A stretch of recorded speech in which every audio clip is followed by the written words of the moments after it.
So when did you start considering, not when you make a decision, but when did you start considering that you need to move and open your own company? I mean, for me personally, I think I was in the business for a long time. I knew a lot of things.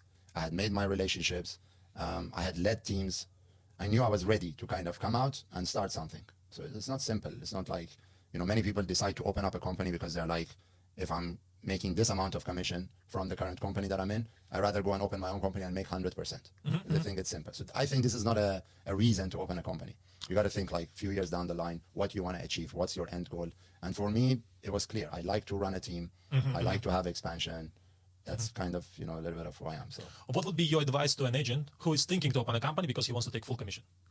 Yeah, I don't think that's the right way. Because first of all, if it's solely for the purpose of making commission, you might end up making less. When you're in a company setup, when you're in a corporate format, technically, you see other people closing. It motivates you. You have trainings, you have meetings, you go to developers, you have the relationship. That relationship also dies once you start to go solo. So a lot of developers, obviously, especially right now with the competition, they give priority to agencies that they've worked with and agencies who are there at the top for a lot of their inventory or a lot of their launches. You're going to miss out on that, number one. So you might lose out on these there. And on the other hand, you don't get that motivation and drive that you do when you're in a team setting. So I think it's definitely not the right way if that is the sole purpose. Yeah, I got it. Like the motivation part of the team is very big part for me personally. A lot of people asking me like, why you don't open something on your own? Yeah. I just really like to be in the team and have this competition.